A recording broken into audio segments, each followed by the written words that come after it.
Disesatkan dan diselamatkan di Gunung Ciremai. Dipublikasikan oleh Wattpad. Sekitar pertengahan bulan Juli kemarin saya ditemani 9 orang teman, melakukan pendakian ke Gunung Ciremai. Ciremai sendiri terkenal oleh hal-hal yang mistis, akan tetapi, hal itu tidak menyurutkan semangat kami untuk melakukan pendakian ke Gunung Ciremai. Singkat cerita dimulailah pendakian Gunung Ciremai, kami melakukan pendakian via jalur Linggarjati. Seperti biasa, dalam pendakian, pada saat naik atau turun kami selalu membentuk formasi, ketika itu saya berada di posisi kedua. Perjalanan dari base camp, pos 1 pos 2 berjalan lancar, hingga di pertengahan jalan pos 2 menuju pos 3 salah satu teman saya yang bernama Angger, yang ketika itu sedang asik bercanda malah hilang kontrol dan berkata, "Auh monyet lu." Petik 2. Ya, memang maksudnya hanya bercanda, namun hal itu justru mengundang para monyet-monyet liar datang. Entah ada berapa monyet yang tiba-tiba berada di atas kami, yang pasti banyak dan mereka berteriak seolah-olah tidak suka dengan keberadaan kami. Namun kami memutuskan untuk terus melanjutkan perjalanan, meski dengan suasana yang agak sedikit tegang. Kami ngecamp di Tanjakan Seruni, dan memutuskan untuk melanjutkan pendakian pada keesokan paginya. Singkat cerita, keesokan harinya sampailah kami di puncak Gunung Ciremai. Berbeda dengan saat naik, saat turun dari puncak kami berpencar terbagi menjadi beberapa kelompok. Perjalanan turun terasa agak lama, entah karena apa. Sampai salah seorang teman saya yang bernama Sogi berkata, "Noh dia tenda kita," sambil menunjuk ke pepohonan yang berada di bawah kami. Anehnya hanya Sogi yang melihat tenda, saya dan beberapa teman lainnya tidak melihat apapun. Mana ada tenda Sigi? Itu tenda, buta mata lu ya. Dengan nada yang sedikit tinggi dan menunjuk ke arah yang sama. Padahal jelas-jelas tidak ada tenda sama sekali. Kami lalu melanjutkan perjalanan dan akhirnya sampailah di tenda kami. Setelah makan dan istirahat sebentar kami lalu memutuskan untuk langsung turun gunung. Sekitar jam 9 malam kami memulai perjalanan turun. Perkiraan kami ketika itu, mungkin jam 1 atau jam 2 kami telah sampai di base camp. Formasi saat turun ada perubahan. Saya kini berada di posisi terakhir, sama seperti saat perjalanan turun dari puncak Gunung Ciremai. Perjalanan turun menuju base camp juga entah mengapa terasa begitu lama. Saya yang berada di posisi terakhir merasa seperti ada orang di belakang saya, tapi tidak saya hiraukan, mungkin hanya perasaan saya saja. Lalu ketika sampai di kuburan kuda, Mulyadi, yang berada di posisi ketiga tiba-tiba berjalan putar balik dengan muka yang panik. Saya yang melihat tingkah laku sobat saya itu cuma bisa bilang, "Mul, jalan terus, numpang-numpang kita nggak ganggu kok." Walaupun saya tidak tahu apa yang dilihat oleh Mulyadi. Dan akhirnya sampailah kami di pos Condong Amis, sekitar jam 2 waktu Indonesia Barat. Karena hujan turun kami pun memutuskan berteduh di pos menunggu hingga hujan reda. Beberapa orang kami langsung tidur, hanya saya, Sogi dan Hendry yang tidak tidur.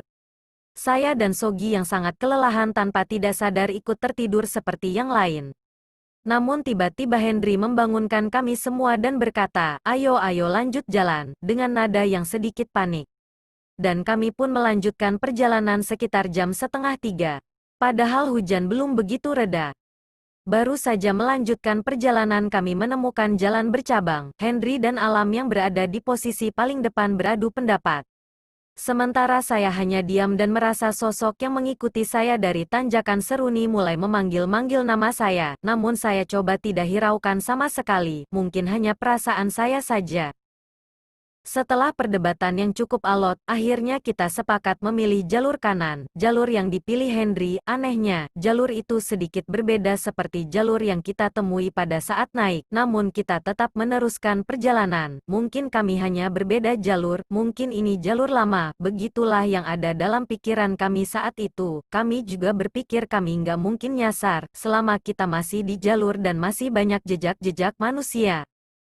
Tetapi jalan yang kami lewati seperti berputar. Saya dan beberapa teman lain merasa kita sudah 3-4 kali melewati jalur yang sama, padahal lampu kota sudah sangat terlihat, sampai akhirnya kami break sejenak karena azan subuh sudah berkumandang.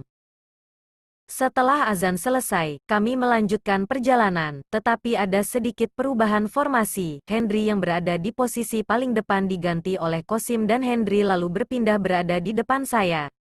Dan anehnya setelah Henry dan Kosim berpindah posisi, lampu kota pun tidak terlihat lagi dan tidak lama kemudian kami langsung bertemu dengan pos Lewung Datar. Namun berbeda dengan pos Lewung Datar ketika kami naik pos Lewung Datar yang ini jauh lebih kecil, di sanalah saya lebih yakin kalau kita turun melalui jalur lama. Tak lama kemudian kita memasuki area pohon pinus. Dalam hati saya sangat bersyukur akhirnya sebentar lagi sampai di pos 1. Karena saya melihat ada warung dan seperti ada penghuninya, tidak jauh dari situ ada gubuk yang sudah reot dan sudah mau rubuh, dan di situ pula suara sosok yang mengikuti saya menjadi semakin keras dan semakin jelas bahwa yang mengikuti saya adalah sesosok perempuan. Suara itu kemudian berpindah dari belakang menuju samping kanan saya, tetapi saya tetap tidak ingin menoleh dan menghiraukan suara tersebut. Saya berusaha tidak panik.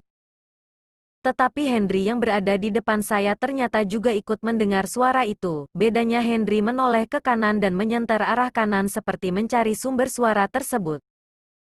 Tidak lama kemudian Henry jatuh. Tidak jauh dari tempat Henry jatuh, saya ikut terjatuh. Bedanya saya jatuh lebih parah, sampai terguling-guling, seperti ada yang mendorong dari belakang. Kaki saya sedikit terkilir tetapi keadaan memaksa saya berdiri dan tetap melanjutkan perjalanan dengan kaki terpincang-pincang. Dan akhirnya ketika jam 6 WIB kami sampai juga di pos 1 Cibunar. Jauh meleset dari perkiraan awal kami. Pada saat istirahat di pos 1 ada seorang lelaki parubaya menghampiri kami dan bertanya. Dari atas jam berapa, kok jam segini udah sampai? Tanya si Abah sambil tersenyum. Jam 9 malam bah. Waduh lama banget ya. Iya bah, kita tadi kayaknya lewat jalur lama, dan sempat diajak muter-muter sama penghuni atas. Sambil tersenyum si Abah cuma bilang, itu sih biasa, yang penting kan sekarang udah selamat sampai bawah. Oh iya bah, tadi kita sempat lewatin ada 2 gubuk bah, siapa yang tinggal di situ? Petik 2. Oh gubuk itu dulunya warung, sekarang udah tutup, orangnya tinggal di Kalimantan. Waktu itu ada 2 cewek camping di situ, terus ketiban pohon besar dan mati. Saya yang kaget mendengarnya langsung bertanya, cewek yang ketiban pohon? Iya cewek, kenapa emangnya, diganggu ya? Enggak kok bah. Setelah berbincang-bincang dengan si Abah kami memutuskan untuk lanjut turun menuju base camp. Sesampainya di base camp ada satu berita yang entah bisa dibilang berita buruk atau berita baik. Berita buruknya sekitar jam 3 ada 2 pendaki yang hilang dan terpisah dari rombongannya di Lewung Datar, jalur baru. Dan kabar baiknya adalah kalau saja kita tidak salah jalan dan melewati jalur baru, bisa saja kita mengalami hal yang sama seperti 2 pendaki itu. Selang beberapa hari setelah pendakian kami berkumpul seperti biasa, dan menceritakan semua kejadian yang dialami di Gunung Ciremai. Sogi, pas turun dari puncak gua diikutin sama anak macan, makanya gua buru-buru pengen sampai tenda, dan selama turun setiap gua lihat ke bawah pasti ada tenda banyak banget, tapi pas deket tendanya gak ada. Mulyadi. Pas di kuburan kuda gua dijegat sama perempuan, dari tanjakan Seruni itu perempuan ngikutin kita, tapi pas di kuburan kuda dijegat gua, kayak gak ngasih jalan gua buat lewat. Saya, sama kayak Mulyadi, gua juga ngerasa diikutin perempuan dari tanjakan Seruni, malah manggil-manggil nama gua terus, tapi gua dimin, gua nggak nengok. Pas Henry pindah ke depan gua dia juga denger kayaknya, dia langsung nengok, makanya gua sama Henry jatuh. Henry, pas lu semua tidur di condong amis, tiba-tiba tabunan sampah gua mati terus gua ngeliat kayak orang gede item diri di belakangnya Angger kayak pengen ngambil si Angger gitu. Makanya gua langsung bangunin lu semua, gua takut si Angger kenapa-kenapa. Kosim, kalau gua gak ngeliat apa-apa, cuma gua ngerasa ada yang beda sama si Henry waktu dia buka jalan, kayak ada yang ngendaliin, terus dia sering ngomong sendiri, makanya gua suruh tukeran posisi. Alam, iya benar Kosim, gua di belakangnya Henry juga ngerasain, si Henry ngomong-ngomong sendiri, pas kita nemu jalan cabang gua sempat debat sama dia, tapi dia bilang ada yang ngasih tahu kalau jalur kanan salah tapi kita tetap harus lewat situ, dia ampe bilang lu semua harus percaya sama gua. Gua nggak akan salah jalan. Sementara itu sepulang dari Gunung Ciremai Angger berubah menjadi lebih pendiam, dan Angger sudah jarang kumpul dengan kami. Entah apa yang membuat dia berubah, apa mungkin ada hubungannya dengan monyet yang dia panggil itu? Atau ada kejadian lain yang dia alami? Entahlah. Yang pasti ada banyak pelajaran yang bisa kami ambil dari pendakian ke Gunung Ciremai. Terima kasih Gunung Ciremai atas semua ceritanya.